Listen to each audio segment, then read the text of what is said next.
मयंक एक multinational company में branch manager की जॉब करता था। एक दिन मयंक को ऑफिस से घर जाने के लिए लेट हो गया था। सर्दी की मौसम होने के कारण रात भी जल्दी हो गई थी। ठंड भी बहुत शुरू हो चुकी थी।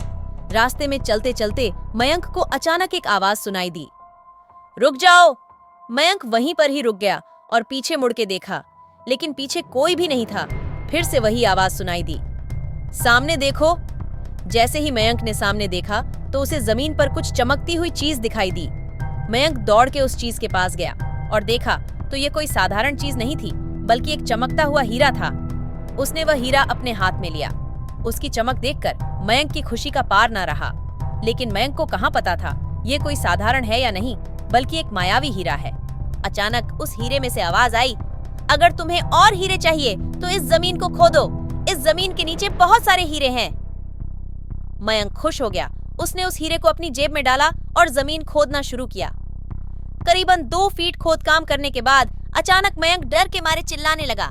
इसके कारण उसका संतुलन खो गया और जमीन पर गिर पड़ा, क्योंकि उस गड्ढे में से हीरे मोती नहीं बल्कि किसी इंसान का कटा हुआ सर मिला।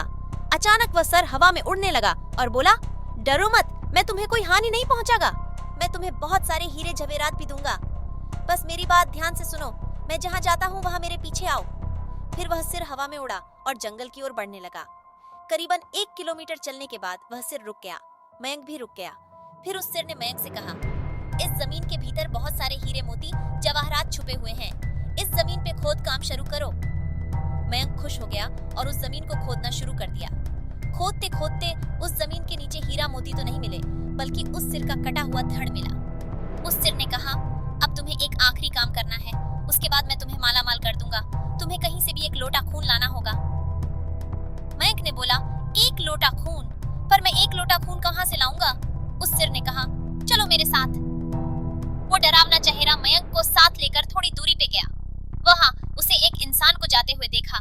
वो सिर बोला, उस इंसान को मारकर उसका खून ले आओ। मयंक डर गया और बोला, नहीं नहीं, ये मुझसे नहीं होगा, मैं ये नहीं कर सकता। अगर तुमने ये काम नहीं किया तो मैं तुझे बहुत बड़ी मुसीबत में डाल दूंगा। फिर तुम्हारी पूरी जिंदगी नरक बन जाएगी। मयंक ने हाथ जोड़कर उसे कहा, मुझे माफ कर दो। अगर मैंने उसे मार तो मुझे पुलिस गिरफ्तार कर देगी और मुझे जेल जाना पड़ेगा। उस सिर ने अपने तंत्र मंत्र की शक्ति से एक छुरी और लोटा प्रकट किया और गुस्से से बोला, अगर तुम मेरा यह काम नहीं करोगे तो मैं तुम्हारे पूरे परिवार को मौत के गाड़ उतार दूंगा। मयंक ने मजबूरी में आकर उस आदमी को मार डाला और उसका खून लेकर उस सिर के पास गया। वो सिर खून को देखकर बहुत खुश हुआ और बोला, ये खून मेरे शरीर पे डाल दे। उस सिर के कहने पर मयंक ने खून को उसके शरीर पे डाल दिया। फिर कुछ ही देर में वो कटा हुआ सिर उस शरीर पे जुड़ गया। ये सब देखकर मयंक की हालत अब खराब होने लगी। वो उस भूत को देखकर काफी डर गया। जैसे ही वो भूत जिंदा हुआ तो जोर जोर से हंसने लगा और डरावनी आवाज में बोला, तुमने बहुत बड़ी गलती कर दी कि तुम्हें मुझे फिर से जिंदा कर दिया। अब मैं सिर्फ तुम्हें ही नहीं बल्कि इस पूरे शहर को मौत के गाढ़ उतार दूंगा। डर के मारे मयंक के मुंह से आवाज भी नहीं निकल रही थी। वो अपने जान बचाने के लिए वहां से दौड़ा, लेकिन उस भूत ने छलांग लगाकर मयंक को जमीन पे गिरा दिया और बोला, मुझे बहुत भूख लगी है, अब मैं तुम्हारा मांस खाऊंगा। जैसे ही उस भूत ने मांस खाने के लिए आगे बढ़ा कि तुरंत ही उसका सिर धड़ से अलग हो गया। मयंक समझ नहीं पाया कि आखिर यह चमत्कार हुआ कैसे। जब मयंक ने पीछे मुड़कर देखा तो एक अघोरी बाबा खड़े थे।